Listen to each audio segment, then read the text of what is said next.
Our brains have evolved to make us good at communication. Communication is Homo sapiens' superpower. It is the thing that sets us apart from every other species and allowed us to build families and villages and towns. It means that I can learn something and I can pass it to you without you having to experience the same hardships I had to learn it. Different cultures definitely have different norms, but underlying them is the same basic impulse, which is the impulse is to connect, to have a real conversation, not to just talk about the weather, which is kind of boring. Charles Duhigg is a best-selling author and Pulitzer Prize-winning journalist who's famous for his work on habits, productivity, and the science of human behavior. His insights offer a way to better connect with the people around us and understand why conversations work. We're all born to be supercommunicators, and at various times we are supercommunicators, right? There's always someone in our life. We know exactly what to say when we go into the meeting to win everyone over, or a friend calls and we know exactly what to say to them. But then at other times it falls apart and we feel like we can't connect. And then the last thing that you can do for a hard conversation, there's sort of two questions you should ask yourself before the conversation actually starts, which is, Hi, it's Erica Kohlberg, and before we dive into today's podcast episode, I have an exciting announcement that can help you save an extra $1,000 without having to penny pinch or change your lifestyle. On Monday, I'm running my free 5-day savings challenge, where you'll discover simple and creative ways that you can save extra money every month. And whatever you want to do with that extra money is up to you. I'll just show you how to save it. The challenge is totally free to join. All you need to do is go to erica.com/go. Erica is with a K and you can secure your spot. By the way, these strategies that you're going to discover can help you easily save money, whether you're a budgeting novice or a finance expert. And they're going to get better and better throughout the week. But I have to tell you, I'm so excited about this and don't want you to miss out. In November of last year, we ran a savings challenge and had over 200,000 people sign up. And on average, people saved $1,005 that month through what they learned in the challenge. That means our challengers collectively saved over $200 million. So trust me when I say you don't want to miss out on this one. And the deadline to sign up to be part of this free challenge is Sunday, 11:59 p.m. Eastern Time. So make sure you secure your spot and get free access today. Again, that's erica.com/go, ERIKA.com/go. See you inside. I'm Erica Kohlberg, and you're listening to the Erica Taught Me podcast. So what makes some people better communicators? I think what really is at the core of being a super communicator is showing someone that you want to connect with them. And that's actually harder than it sounds, right? Because there's certain skills or tools that we have that show people that we want to connect. And if we're not aware of them, we just assume that people know we want to connect with them. But the truth of the matter is they don't know that we want that. They don't know that we're open and inviting the connection. And so sometimes when I talk about super communicators to sort of illustrate who they are, I'll ask people, and I'll ask you this. So if you were having a really, really bad day and you wanted to call a friend who you know would make you feel better, just talking to them would do you know who you would call? Yes. Yeah, who is it? Shirley. Shirley. Okay. So Shirley. So for you, Shirley is a super communicator, and you're probably a super communicator back to her. Now, what does Shirley do that she pops instantly into your mind as the person you want to call? She's a really good listener. She's non-judgmental. Okay. And just makes me feel happy. So, okay, I'm going to make some assumptions and you can tell me if I'm getting this wrong. When you say she's a really good listener, my guess is she's proving to you that she's listening. And you might not even be aware of it. And you probably do the same thing back to her, right? She's probably repeating back some things that you said kind of in her own way to make sure she understands it. She's asking follow-up questions. She's paying attention, but also to draw out more.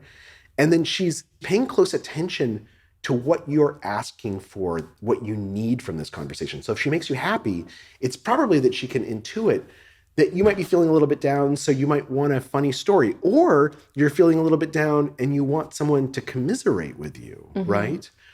She's showing you again and again that she wants to connect with you. And at the end of the day, being a super communicator, it is not about how well or eloquently you say words or that all of your ideas are perfectly formed. That's actually the opposite. A super communicator, someone who's a great communicator, is someone who shows you they want to connect with you.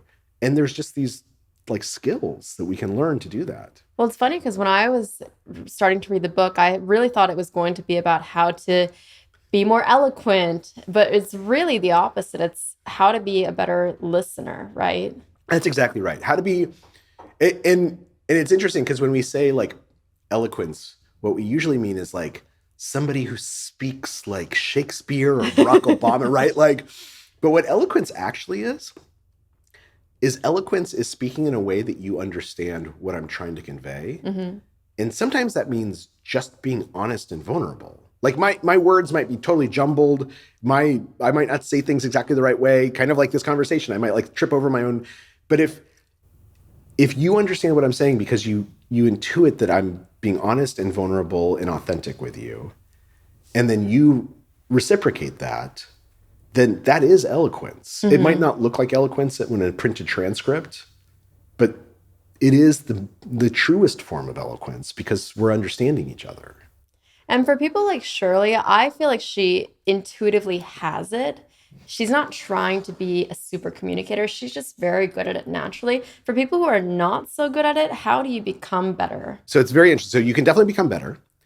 And my guess is that Shirley has thought about her conversations with you and has actually thought about how to be a good friend to you and probably you to her, right? Like this is, I mean, not all the time, but it's something that you think about.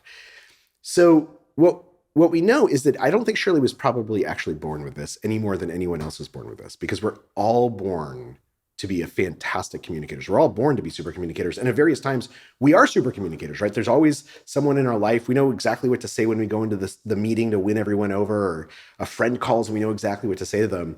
But then at other times it falls apart and we feel like we can't connect. Our brains have evolved to make us good at communication. And that's because communication is Homo sapiens' superpower, right? Our ability to communicate like this, it is the thing that sets us apart from every other species and allowed us to build families and villages and towns.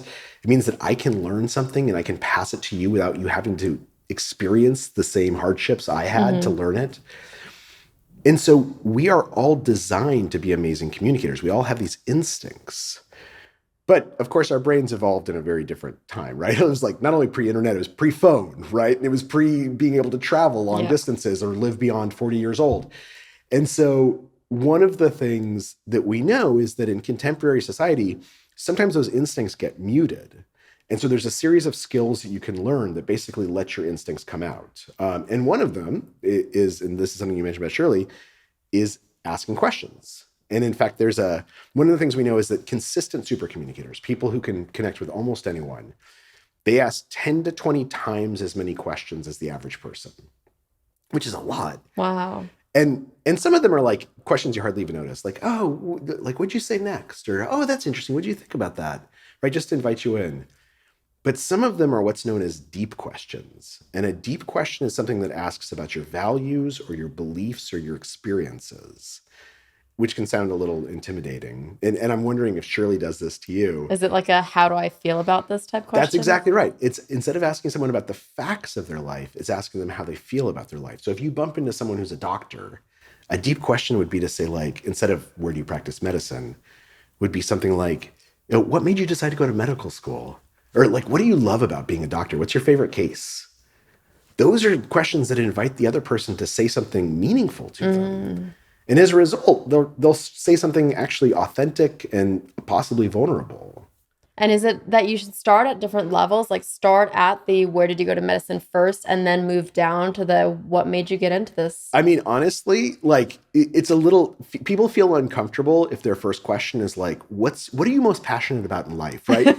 But the truth of the matter is, actually, if you ask that, most people will be like, oh, let me tell you what I'm passionate about, right? So oftentimes we start a little bit more shallow for our own benefit because we feel awkward asking a very deep question. But there's a guy named Nicholas Epley at the University of Chicago who's done a lot of studying of deep questions. And he does this sort of thing with himself where ever so often he'll take a bus ride and he'll go and he'll sit next to a stranger and he'll start up a conversation with them. And his goal is that within three questions to get them talking about their dreams. So he usually says like, what do you do for a living? And someone's like, oh, I'm an accountant. He says, oh, did you always want to be an accountant? What was that? Like, was that what you wanted, what you dreamed of as a kid? And, the person is like, kind of like, oh, this guy's kind of interested. It's more than I expected on the bus, but sure. And he starts answering. So within 2 or 3 questions, they're at this person's hopes and dreams. So it's not hard to do. You just have to look for the opportunity. Do you want to earn more rewards out of the purchases you're already making? Or wouldn't it be great if someone could tell you which credit card to use at checkout and when? Then let me introduce you to Kudos. Kudos is a free browser extension that helps you get the most out of your credit cards whenever you shop online. How it works is that at checkout, Kudos automatically pops up, recommends the best card to get you the most rewards, and doubles your earnings on over 15,000 sites. That means if you usually earn 3% on Walmart or Sephora, you'll now get 6% back with Kudos. That's basically free money.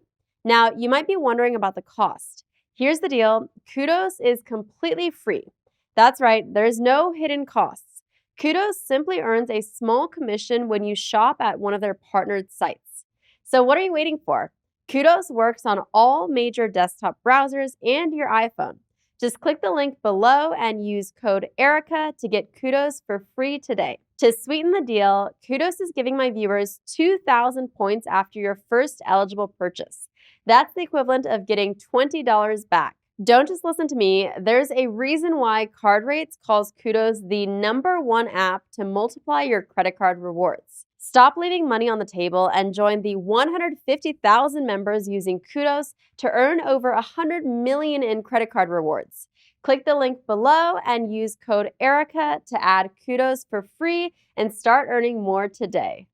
I don't do it intentionally to become a better communicator, but I get really car sick. So I always sit in the front of taxis or Ubers. And the taxi drivers in New York City hate this. It is very not what they expect. And some of them are so mad at me for sitting in the front that they just don't talk to me. But then some of these taxi drivers talk to me the whole time and we end up like crying together at the end. Yeah. And it's really interesting how you can go from knowing nothing about someone to, if you're asking the right questions, really get deep into who they are. And so those are moments of super communication. You are a super communicator at those moments because you're creating this environment. You're inviting the other person to share something with you. And what's interesting is we think about those moments as being unique, right? We think about like, oh, this is unusual.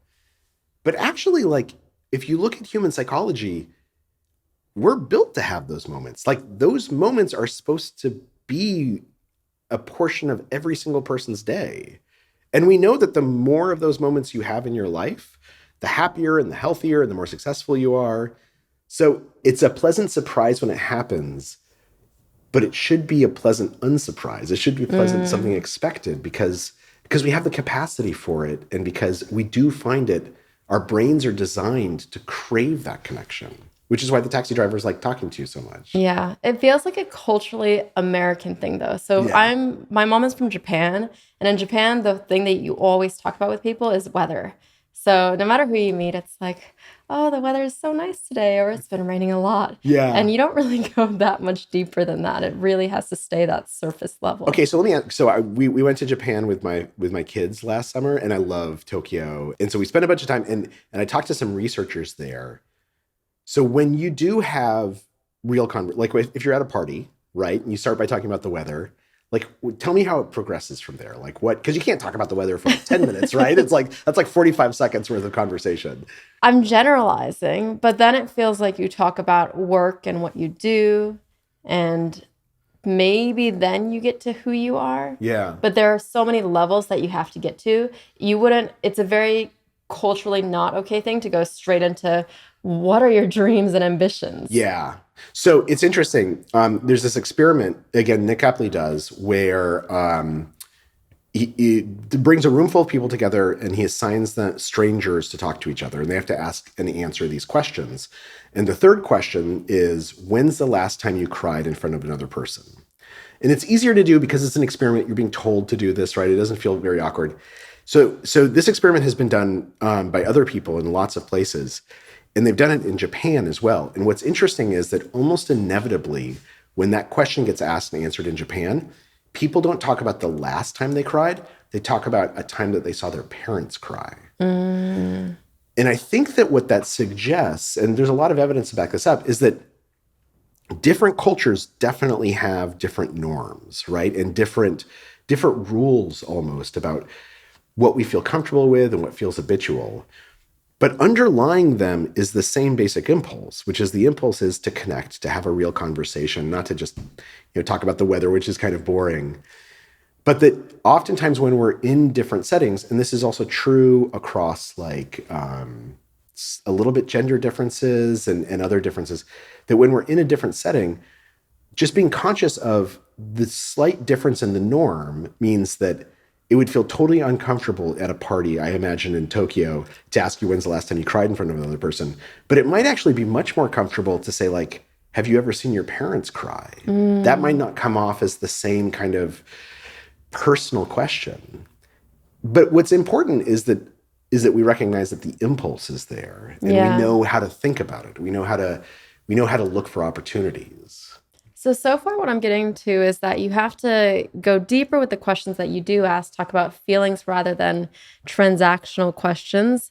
And then you have to be asking 10 to 20 times more questions than most people ask. You don't have to ask that many questions. You definitely don't. You definitely don't. You should not ask questions when it should not be an interrogation, right? And the other thing that's important is that even though super communicators are asking that many questions, and that's over a long time period, right? But the other thing that they're doing is that when someone is saying something real, when someone is saying something authentic, they're reciprocating with their own authenticity. So if you just focus on asking the questions, then it will feel like an interrogation, right? We've all been in that conversation where someone just asks you question after question. You're like, oh my God. So what a super communicator does though, is that they might ask a deep question. How did you decide to become a doctor? Oh, my dad got sick when I was a kid and I decided I wanted to go to medical school. Oh, really? That's interesting. I went to law school because I had a brother who got arrested once and I thought it was totally unjust. So oftentimes super communicators, they'll answer the same question that they asked in order to sort of create that back and forth, to create that reciprocation. And that's really, really important because otherwise it feels like, if it feels one-sided, it doesn't feel like a real conversation. Yeah, but I think we've all been there when someone is asking you a question and then they answer afterwards. And it's really, they asked you so that they would have the opportunity to answer. Yeah, so this is called boomer asking, but like a boomerang. And you're exactly right. You don't want to do that. You don't want to be like, where'd you go on vacation? Because what you really want to be is like, oh, I went to the Maldives myself. That's interesting that you went to Disneyland. But I think that part of it is if we're authentic with our question, then we're not just setting ourselves up. We're not just asking it so that we can answer it ourselves. Yeah. How do I, as a podcast host, become better? Sometimes I do notice myself as the guest is speaking, I'll think of the next question and then try to actively hold the next question in my head so I don't forget it. Yeah. What do I need to do? Okay. So this is a really good question. And even apart from being a podcast host, we often want to listen really closely, but we get into this trap where someone says something and we start we might rebut their argument in our head, right? Or we might think about I want this person to think I'm smart, so here's the next question I'm going to ask or something like that. So the question is, how do we trick ourselves into listening really, really closely? And luckily the answer to this is also the same way that we prove to someone that we're listening to them, which is this technique called looping for understanding, which you've actually already done in this conversation, where it has 3 steps. The first step is you ask a question, preferably a deep question. The second step is once you answer that question, I'm going to repeat back. My assignment for myself is to repeat back in my own words what you just said. And then the third step is I'm going to ask you if I got it right, which is essentially giving me permission to to acknowledge that I've listened to you. And the reason why this is so powerful is because, first of all, particularly in hard conversations or tough conversations, we always suspect that the other person is not actually listening to us. They're just waiting their turn to speak. Mm-hmm. So this is a way of proving to you that I'm actually listening, which makes you more likely to listen to me. But it's also a way to hack my own brain, because if my assignment to myself is I have to listen closely enough to repeat back what you're saying, I can't get distracted. I won't let myself get distracted, right? So I think that's one of the things that super communicators do so well is, and it's hard in a podcast, right? Because you have 2 jobs right now. One job is to have a conversation with me, and one job is think about the listener and come up with those smart questions for them. But in a conversation, your job is really only to be in the conversation. And so if you give up control of it and just listen, that's okay. That's actually a successful conversation. And what do you think are some of the toughest conversations that people encounter? And then how can they use these skills to improve the success rate? So in the book, we tell a couple of stories about really hard conversations. There's this experiment that was done where they brought together a bunch of gun rights activists and gun control advocates and trying to have conversations with them. There's a story about this CIA officer who is sent overseas for the first time to recruit spies and is terrible at recruiting spies. And then there's conversations about things like race and gender. And at Netflix, we tell the story at Netflix of basically the company almost having this civil war as they were trying to work through some issues over race. And I think the hardest conversations are the ones where we are anxious about having the conversation. We're going into it, we say if I could avoid this, I would, right? I got to give this person this feedback and it's going to not be fun. Or I got to talk to my spouse about this thing. Or there's this thing that I want to ask about, but I'm really worried I'm going to say the wrong thing and I'm going to offend the other person. And so a couple of things that we can do to make those conversations better. And a lot of this comes from examining conversations about race. The first thing is it's really helpful at the start of the conversation simply to acknowledge this is going to be an awkward conversation. I know that this is going to be hard to talk about and I want to thank you for talking about it with me. And probably I'm going to say some things wrong. And I hope that you forgive me. And I promise you, if you say things wrong, I won't assume that you're trying to offend me. I'll understand it's hard. It's hard to make the ideas come out of my mouth so well, right? Yeah. So if we just acknowledge that it's going to be awkward and that we might say the wrong things, that actually goes a long way to making the conversation better because it reduces the anxiety. Then the next thing that we can do is we can really put a premium on proving that we're listening. Because oftentimes when we are in a conflict conversation, when we disagree with someone, when it's something that it's hard to talk about, that is when we become most suspicious that the other person isn't listening. And so that looping for understanding I mentioned, in a casual conversation, you can make it kind of casual. What I hear you say is this, am I getting that right? But in a conflict conversation, you really want to say, okay, what I hear you saying is this and this and this. Did I understand you? Am I getting everything you're trying to tell me?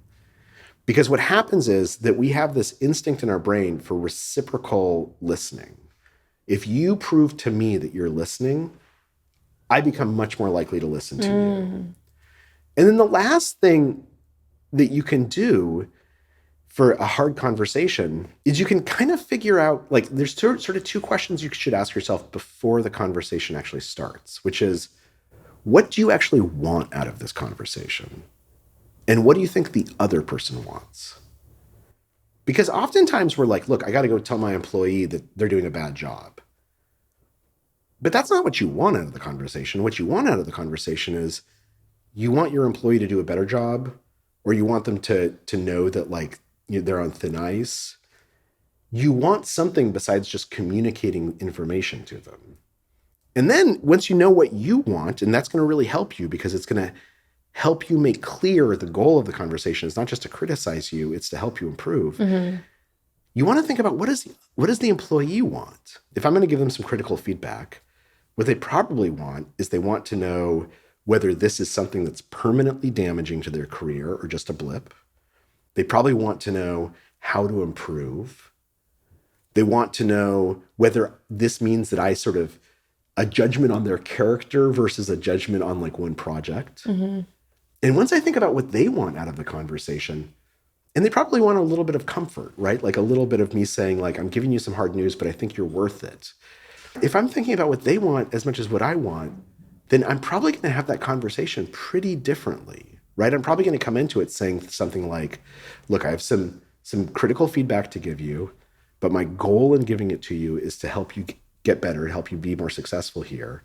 And I want you to know, this is feedback on this one project. It doesn't mean that I think you're a bad employee, but it means that I think there's some room for improvement. Think about how differently that conversation goes when you start it that way, as opposed to coming in and saying, I've got some critical feedback for you. Right now, all of a sudden, everyone gets freaked out. But how do you balance when you have to give critical feedback like that? How do you balance making them feel comfortable, but not giving them so much false hope? Like maybe you are putting them on a 30-day performance plan where at the end of it, if they do not prove themselves, you need to... Oh, I don't think you should give them any false hope. I think you should be authentic and honest. But how do you give them that comfort that you mentioned? Well, I think that what you can say is, you can say something true. If you're giving them 30 days, my guess is you do think that they have the ability to improve, right? And it might be that just you're giving them 30 days because that's what the law requires, right? But let's assume for a minute that you want to have an authentic conversation. I think being authentic and honest, coming in and saying to someone, look, I'm putting you on a 30-day improvement plan. And if things don't improve at the end of the 30 days, we're probably going to have to part ways. But the reason I have this improvement plan is because I actually think you can improve. Like I think if you do this, that these problems will get resolved. I don't think you should give any false hope. You're not doing anyone any favors. And more importantly, the goal of a conversation is to understand each other. And if I'm not saying something authentic, I'm not really giving you a chance to understand me. I would even say, the truth being told, and I've been in this situation myself with employees, if you're putting them on a 30-day improvement plan just because like that's what's the polite thing to do or what required by the law, but you don't think they can improve, I've actually found it's much better to say to folks, look, I'm putting you on a 30-day improvement plan. I'll be honest, I don't think this is going to work out, but I want to give you 30 days to like find an alternative. And people appreciate that. I mean, they might be a little pissed off in the moment, right? They might not want to have a conversation at that moment, but I think they appreciate that more than not being authentic. With a lot of people becoming remote workers now, both as from the manager and the employee standpoint, what do you think people need to do differently? I think we need to think very deliberately about what these different forms of communication, what their strengths and weaknesses are. So take Zoom. Sometimes we kind of pretend like a Zoom is like a face-to-face conversation, but it's not, right? There's certain strengths that it has. It means I can be at home and I can be relaxed, but there's weaknesses in that, like, if you're looking off to the side in a meeting, I know that you're still paying attention because there's nothing in the corner. But if you're looking off to the side on a Zoom, you might be like watching TV or doing an email. And so I think that what's really critical is just to be very deliberate. And when it comes to creating culture, when it comes to establishing culture and teaching other people about the culture, oftentimes when we used to get together in an office, that happened almost thoughtlessly, right? It happened through office gossip. It happened through being able to see each other. If we're remote, we have to be more deliberate about it. We have to say things like, here's our values and here's how we do things. And here, if someone gets fired, you have to sort of explain why they got fired, because back in the old days, everyone would tell each other why they got fired. But now it just seems like something that comes out of nowhere. And so I think the key is these new forms of communication are powerful and they're not bad, but we have to think about their strengths and their weaknesses and accommodate them. If you had to predict, a lot of companies are going all remote. A lot of them are doubling down on all in person. The success rate of those 10 years from now, what do you think? I think the determinant of whether it's going to be successful or not successful is not whether you're remote or in person. I think a lot of it has to do with how good your leadership is. And honestly, in some cases, what industry you're in. Like when I talk to my friends who are software entrepreneurs, they love remote work because basically they were like, look, we were kind of all remote in the same office previously, and now I can hire someone who lives in Nebraska. So whereas when I talk to my friends in banking, they're like, this is the worst because you have to train the junior investment banker by like letting them see you talk to the client. So I don't think there's one solution that is better than the other. I think it's entirely dependent on leaders thinking deeply about which solution is right for them in different times. What do you do when you are doing everything right? So you are listening, you've gone in with the intentions of what is the outcome I want, but the conversation just is not going the way you want it to go. So everything in Supercommunicators that I write about are a set of tools that you can use. And the truth of the matter is that like tools depend as much on the person who's carrying them and the material that they're working upon as anything else. You can use an axe to build a house, or you can use an axe to chop someone's head off, right? It just because the tool exists doesn't mean it's always going to be good. And sometimes you try and build a house and you chop down a bunch of trees and the trees are rotten. Like, you can't build the house with those trees. I don't know that there's a surefire magic way to make a conversation go well when the other person doesn't want to have a conversation, right? Sometimes someone is just furious and angry, and they say they want to have a conversation and they don't. They want to yell at us. And in those situations, the best thing often we can do is just to listen and sort of say, like, okay, like, bring it on. I want to hear what you're saying. And then a day or two later, go back and actually have the conversation. Yeah. So I would say, if a conversation is going poorly, it's well worth taking a break and just taking some time and thinking to yourself, like, why is it going poorly? Like, what's happening in this dynamic that's making it hard for us to understand each other? And oftentimes, at least I've found with my wife, when we have fights, that helps. What is the dynamic when you as a super communicator get into an argument? So part of the reason I wrote the Supercommunicators was because I got into this bad pattern where I would come home from like a long, hard day at work, and I would like start complaining about my boss or my coworkers. And Liz, my wife, who's wonderful, very reasonably would offer some like practical advice, like, why don't you take your boss out to lunch and you guys can get to know each other a little bit better? And instead of being able to hear her, I would get even more upset. And I would be like, why aren't you like listening to me and taking my side? You should be outraged on my behalf. And then she would get upset because I was attacking her for giving me good advice.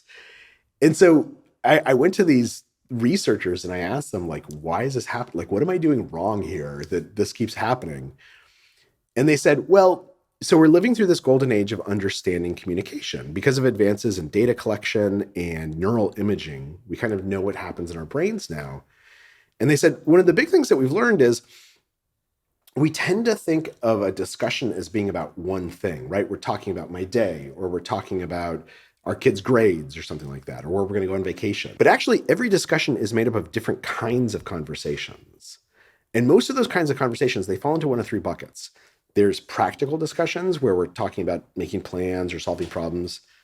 Then there's emotional conversations where I tell you how I feel, and I don't want you to solve my feelings. I want you to empathize. And then there's social conversations, which is about how we relate to each other and the social identities that matter to us. And they said, the thing that we've learned, all three of those conversations are legitimate conversations. And often in a discussion, all three of them will pop up. Mm-hmm. But if you're not having the same kind of conversation at the same time, you can't really hear each other. So when I was coming home from work, I was having an emotional conversation and my wife was responding with a practical conversation. And those are both super legitimate. But because they weren't the same conversation at the same moment, we were having trouble connecting. So now when I come home and I complain about work, Liz will often say, do you want me to help you think up solutions to this? Or do you just want to vent and get this off your chest? That's so interesting. If I think back to every argument I've had or every frustration I've had in conversations with my husband, I think it is because we are having two different conversations. When I'm having an emotional conversation, I really want a place to vent, but I also want him to ask me the right questions for me to figure out the solution. I don't want to be told the solution. Exactly. If I'm told the solution, it doesn't feel like my own idea. Therefore, I'm not going to do it. And in fact, I might rebel against it. That's exactly. And so in that emotional conversation, when I'm empathizing, that does not mean I just say like, oh, I'm so sorry. Like, oh, is that how you feel? No, it means that I'm also participating. I'm asking you questions. I'm perhaps sharing some of my own experiences if it helps, if it doesn't steal the spotlight, but helps kind of engage in reciprocity. But you're exactly right. But the questions I'm asking, instead of the question being, oh, if you tried this, do you think it would go better? It might be a question like, why do you think that made you so angry? Right? I'm asking you about your emotions, about your feelings, because you're having an emotional conversation. In a neurological perspective, what's happening is that when we have an emotional conversation, we're using sort of the deep structures in our brain. When we're having a practical discussion, we're using much more of the prefrontal cortex, which is right behind the forehead. And then a social conversation takes advantage of what's known as a distributed network. And so what's interesting is that if you're having an emotional conversation, kind of using your amygdala and other parts of your brain, and suddenly I ask you all these practical questions, it feels like I'm pulling you out of where you are, right? It feels like I'm not actually listening to you because I'm asking you to think completely differently than you're thinking right now. This is so good. I think it's clicking. Yeah. One thing I want clarity on is the social conversations. I'm not sure I quite understand what classifies as a social conversation. So a social conversation, so office gossip is a social conversation. Got it. Okay. Talking about someone else, if we were talking about your husband, and we weren't talking about your husband in context of how you feel about your husband, but we're sort of talking about like, what's your husband like? And like, oh, how would he see the situation? That's often a social conversation. So when we're talking about other people, when we're using this default network to sort of visualize and think about other people, that's a social conversation. But then there's another aspect of social conversations, which are social identities, that coming into this conversation, we are aware of our similarities and we are aware of our differences. And some of them, it's not even worth acknowledging, right? But some of them matter. Like if we were talking about issues of gender, the fact that you're a woman and I'm a man is actually really important and interesting. Mm-hmm. And that's a social conversation because you are aware of that society sees women differently, and I'm aware that that society sees men differently.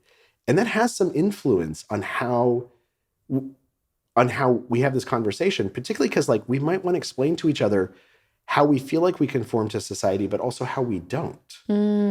That's an important aspect of understanding. So is it external versus internal? Like, for example, I can give you internal perspective about how it is like being a woman, but I cannot give you internal perspective about how it is to be a man. So that makes it social? A little bit. So the external internal is a good distinction because when we're talking about external individuals or external identities, social identities, it's usually a social conversation.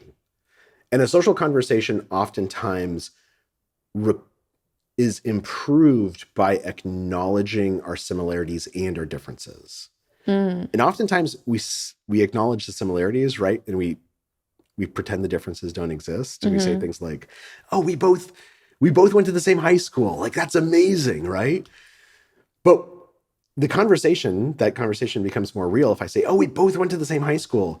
But you went to college, I didn't. I wonder, like, what was it like? Like, do you think, what was your high school experience like that took you to a different place? Or even, we both went to the same high school, and like I was in the drama club and I remember you were a jock and like, what was it like being on the football team? That acknowledgement of the difference actually invites the other person to share something meaningful about themselves. So can one conversation be in all three categories? So for example, we have a political discussion. Right. And we are on opposite sides of the spectrum. And I'm talking about my political views, you're talking about yours. That seems social. But then we actually talk about how it emotionally impacts us. Absolutely. I am of this political view because I had an experience where my dad did this X, Y, and Z, and that's why I became this political view. But then it could become practical because then maybe we're like, okay, well, what should we do? Who are you going to vote for? No. So does that happen quite often? Every conversation has all three components. Oh. Every real conversation. It's not that you start in the emotional and you stick in the emotional the whole time. It's that we might start emotional, and then once we're aligned, we might move to the practical and then the social and then back to the emotional. But the point is that we're moving together. And politics is a great example of this, right? Because you're exactly right. Oftentimes, politics starts as a social conversation, right? Oh, you're a Republican, I'm a Democrat. So this is something. And then very often it becomes emotional without either person recognizing or acknowledging. Like why do you like that guy? Why are you going to vote for that guy? Well, like, I'm going to vote for that guy because I'm kind of like pissed off. I feel like the elites have like taken over the nation. Okay, now we're not having a practical conversation. We might be having an emotional conversation about your anger. We might be having a social conversation about how there is this group, the elites, that you feel like has betrayed the nation. If I'm aware of the fact that we are changing from one conversation to the other, and I can match you, what's known in psychology as the matching principle, having the same kind of conversation at the same time, that conversation is going to go so much better. Because if you bring up something emotional, I'm really, really angry about where the nation is, and I stay in that practical mindset, and I'm like, well, crime went down under my guy and it went up under your guy. you're going to be like, screw you. Like Yeah. that argument isn't going to be persuasive. Yeah. You're not looking for that kind of conversation. So you have to be very fluid and move through it with them. So what you have to do is you have to sort of ask yourself a little bit, what kind of conversation is happening here? And oftentimes asking a deep question will reveal that, right? And then just both matching the other person, but also inviting them to match you, right? So let's say we were talking about politics and you're talking about how angry you are, and I match you and I say, like, I totally understand, like, I'm angry about different things, but I am really angry that, like, you're angry because of the elites and I'm angry because reproductive rights have been taken away from my daughter. So I think we have this anger in common, like we're both dissatisfied. Then if you do want to switch, sometimes you can just ask permission and say, is it okay? Like, could I propose a potential, like, solution? Like, like, I wish that there was a candidate who embodied both of our perspectives. So I'm kind of asking your permission to shift from an emotional conversation to a practical conversation. Or I can just invite you by saying, like, we're both angry. We talk a little bit about that and say, like, I'll tell you how I'm trying to deal with my anger. I'm trying to deal with my anger by volunteering on the weekends. Like, do you volunteer with anyone? And, like, moving it to a practical conversation that way. But the point is, I'm kind of paying attention, right? Like, this is what supercommunicators ultimately do. They do two things. They just think half an inch deeper about their conversation. Like, they just pay a little bit more attention, and it's not hard. Our brains are designed to do this. And then number two, they show you that they want to connect with you. They don't want to convince you of anything. They don't want to prove to you that they're smart, that you should like them, that you're dumb. They just want to connect. I'm still a little skeptical. Okay. So this takes me all the way back to the question about Shirley. It feels like supercommunicators is very much tied to emotional intelligence. And I believe that some people are just naturally more emotionally intelligent than others. And therefore, those who are more emotionally intelligent are more likely to become better supercommunicators. I'm not sure I understand how someone can train themselves to become a supercommunicator. So I'll tell you what the science says. Okay. The science says nobody is naturally more emotionally intelligent than anyone else. A guy named Peter Salovey at Yale University was the first person to coin the phrase emotional intelligence. And that was back in the 1980s. And since then, there has been literally thousands of studies trying to figure out if certain personality types, if certain upbringings make you more or less prone to emotional intelligence. And the answer is no. You can absolutely train emotional intelligence. The key to training emotional intelligence is that the person has to want to be emotionally intelligent. So Shirley, for instance, if Shirley did not want to be your friend and did not want to be a good friend, it would not matter how naturally good she is, right, at talking to you or empathizing. Emotional intelligence is about wanting to recognize what the other person is feeling and to reciprocate that. And so it's absolutely something that can be learned. And just to give you an example, when they've done studies of consistent supercommunicators, people who, like, can connect with anyone, before I went into this, I assumed that supercommunicators would be, like, super charismatic or super outgoing extroverts. It turns out that's not true at all. Basically, there's a completely normal distribution across society of who is a supercommunicator and who isn't. Introverts and extroverts. I would have thought more introverts. The better supercommunicators I know are introverts. That's interesting. So a lot of people think extroverts, but it actually turns out that that doesn't matter. What they often find is that when they ask them about communication, and these are people who are great communicators, they say things like, oh, there was a period in my life when I was really bad at communication, or I had to think about it a lot. Like, I had real trouble making friends in high school. So I had to, like, kind of study how kids talk to each other. Or my parents got divorced and I was the peacemaker between them. So I had to learn how to have these conversations that didn't make everyone angry. And it's that thinking just half an inch deeper that makes them a super communicator. And so let me ask about Shirley. So is there, like, if I was to ask Shirley if there's ever been a time in her life when she was bad at communication or it didn't go as well as she was hoping, what would she say? I don't know the answer, actually. Okay. I mean, my guess is that, and again, you can ask her and tell me if I'm right. My guess is she would be able to tell you, like, a time that she really wanted to connect with someone and it just didn't happen. and that still feels bad about it and she thinks about it.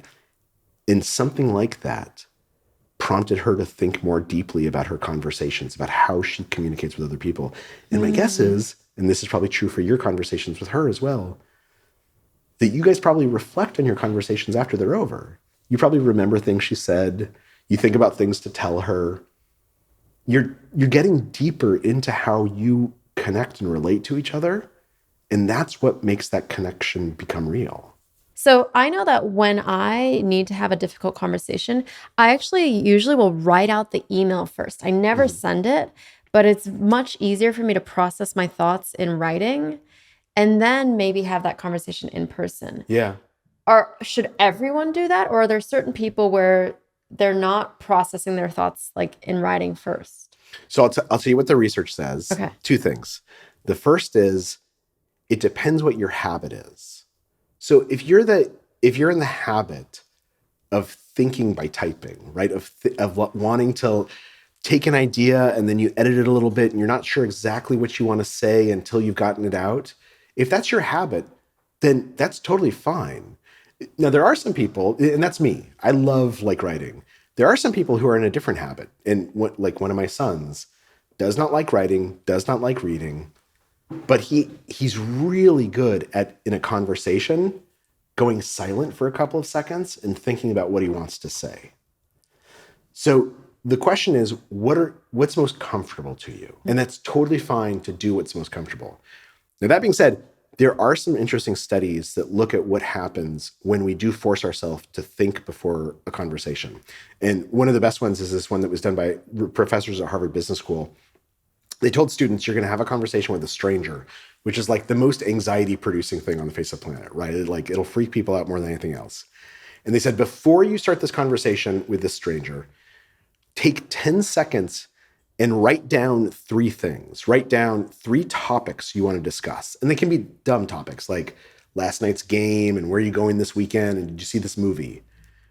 And so they did this. And some of them they wrote it down. Some of them they told them just think of these 3 topics. And then they said, okay, now go have your conversations. And people would stick that piece of paper in their pocket and they would go have the conversations. And those topics almost never came up in the conversations. But everyone said afterwards that the conversations went so much better than they expected, in part because they were so much less anxious. Oh. They felt more confident because if there was an awkward silence, they had something to fall back on. So I don't know that it matters if you write it out or if you just take a couple of minutes to think to yourself. Whatever your system, whatever your habit for processing your ideas and your thoughts are, it's great to use that. The point is, though, that if you spend just even 10 seconds before a conversation thinking about what you want out of that conversation, what you want to say, what you think the other person wants out of that conversation is going to go better. And is that happening when you write those emails, you think? Probably. Yeah. Probably. I have my topics and I have what I want to get out and what the outcome I want to get out. There's this idea in psychology about how accurate we are at forecasting what we like and what we dislike.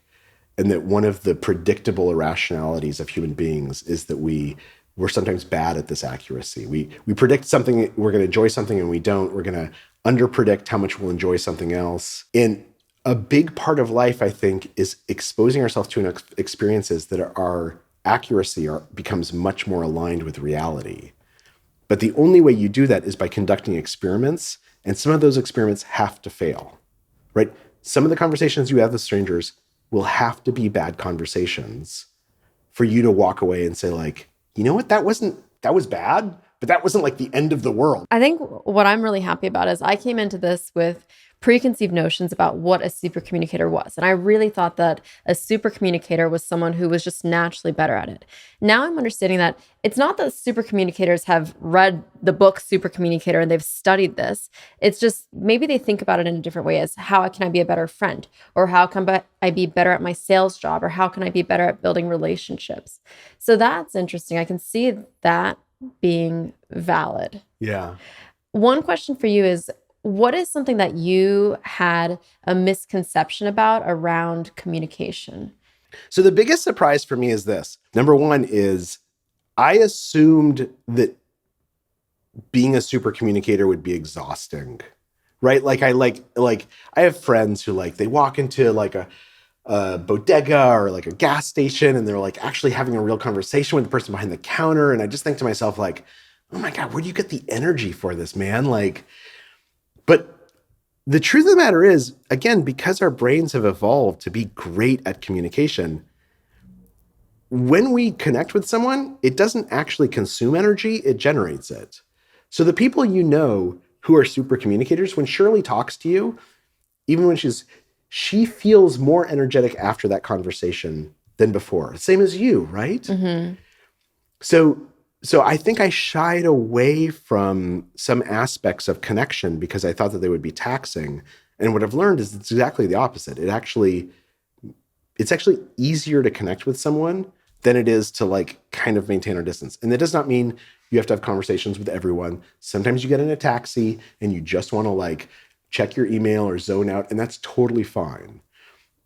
But when you do want to have a conversation, going into it, know that like it's not actually going to be this thing that costs you a lot. It's going to be this thing that helps rejuvenate you a little bit. Question there, though, because one thing I've done is analyzed who I'm hanging out with and whether the conversations and the relationship I have with them is energizing or draining. Okay. And there are certainly people who were in my circle where those conversations were draining. Yeah. What's gone wrong there? Let me ask something about those conversations. If you bring up something that you're going through, do they ask you questions about it? Or do they bring up something that they're going through and kind of pretend that they're the same? They bring up something that they're going through. They were not good communicators. They're not actually matching you. What they're doing is they're basically stealing your spotlight. Yeah. Like they're using what you say as an excuse to talk about themselves. And that's completely draining because like you offer something to them and instead of accepting the offering and reciprocating, what they do is they take the offer and they're like, I'm just going to eat this and then like make it something all about me. So I think that's probably what happens. People can pretend to be super communicators without actually being super communicators, right? Like again, these are just tools that people can learn.